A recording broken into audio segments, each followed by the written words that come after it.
I didn't hear him say when. Yeah. No, I had to. I'm not the news guy. I said say when. Yeah, and Steve said when. When? All right, I'm fucking starting.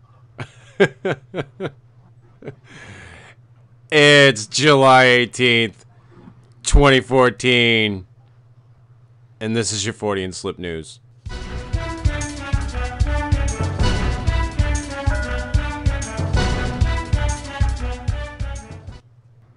The Associated Press is reporting that a Seattle man who used a can of spray paint and a lighter as a makeshift blowtorch to kill a spider in his laundry room started a blaze that caused $60,000 worth of damage. Does he win the fucking Darwin Award for the year?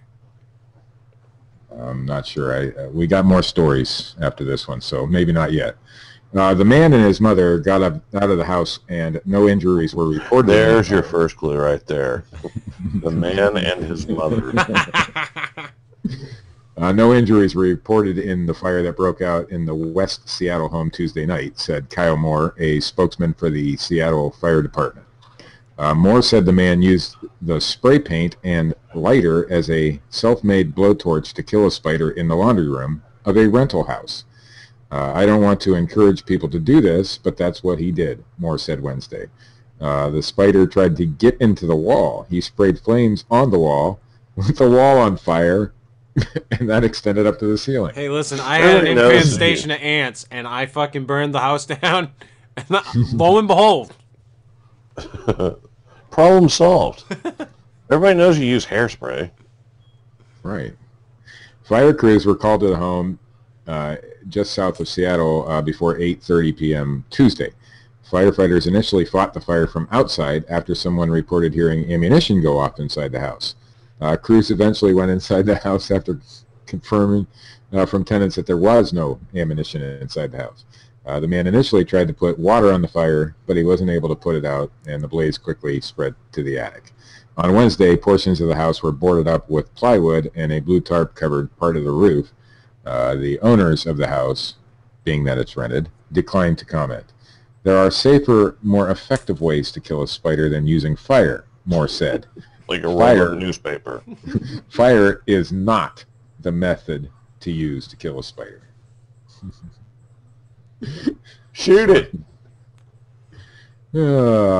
And from the Huffington Post, mystery 262-foot wide crater opens in Siberia's end of the world, and we have lost our spot in the story. There it is. A 262-foot crater has opened up in the remote region of Siberia. The mysterious hole appeared in a mountainous area of the far north in Yamal, a name meaning end of the world. It was filmed from a man on a silver helicopter. Surfboard. The Siberian Times reports a team of scientists from the Center for the Study of the Arctic and Cryosphere Institute of the Russian Academy of Sciences, holy hell, that's a long name, have been dispatched to the area where they will sample the conditions to determine the nature of the hole. Speculation as to what caused the cavity. I usually sample conditions before I try to determine the nature of the hole, too. It's called the sniff test.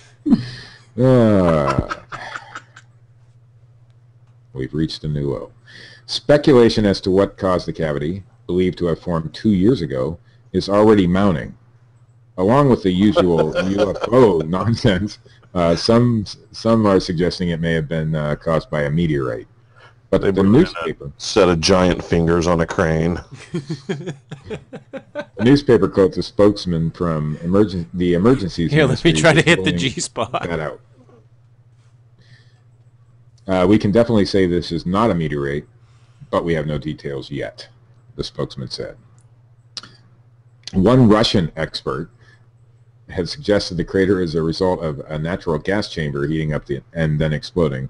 Meanwhile, polar scientist Dr. Chris Fogwell says the hole is likely to be a geological phenomenon called a pingo. There is no explanation in the article for what... Like fucking somebody dropped a thing from the top and it went ding, ding, ding, ding, ding, ding. Speaking of Plinko, that is my favorite game. That's my favorite game. That's how they just made a fucking big crater in the earth. There is no explanation in the article for what a Pingo is, so you'll have to look that up on They Google. dropped a true carry from the top of the Plinko machine. And in our final story from theprovince.com, Seattle police were called in to deal with a break-in caused by a suspected poltergeist this week. The poltergeist later turned out to be a woman on a meth rampage. On Wednesday, around 10 p.m., a couple returning to their University District home were shocked to find their residence had been ransacked, but in a mysterious way. Someone, or something, had torn open their mail, spread clothing throughout the house, smeared lotion on a door handle, removed the inner soles from all their shoes, screwed a single screw into a piece of scrap wood which had been crammed into a space between a door and its frame, and placed an upside-down can of paint on top of their toilet, read a media release from the Seattle Mysteriously, Police everything else in the house was clean. Now, see, if that had happened here, you would have first jumped to the conclusion that it was a meth addict, and then later found out that it was a poltergeist. A purse containing a 27-year-old woman's ID card had also been placed on top of the couple's bed. We thought our daughter Carol Ann was in the television set, but come to find out it was just a meth head. Officers who responded to the call began searching for signs of a break-in, but found nothing. Investigators who tested for fingerprints also turned up empty-handed. As nothing had been taken... You all have a skinny man underneath your bed. As nothing had been taken other than $50 in cash, officers left the scene and the couple turned in for the night. A short time later, the couple again called police and reported... What you don't understand, Steve, it was built over an old meth house. These coffee filters have been cleansed. They had begun hearing noises coming from under their bed. Officers rushing back to the scene arrived just in time to see the 27-year-old woman emerging from the couple's bedroom. The woman, who turned out to be the owner of the purse and ID left on the couple's bed, appeared to be having a panic attack. After medics were called to the home to treat the woman, she told police she had been on a meth rampage for several days and also had broken into another home nearby earlier that evening.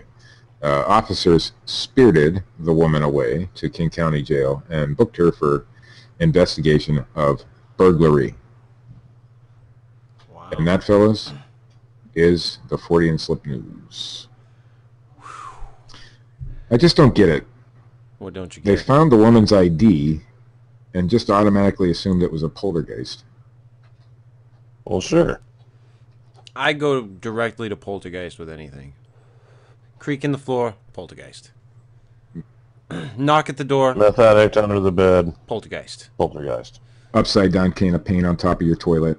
Poltergeist. Listen, it's all fucking poltergeist. I'm fucking all in.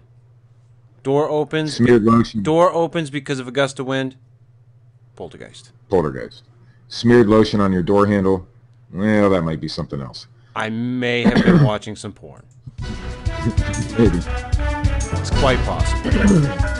At any given time.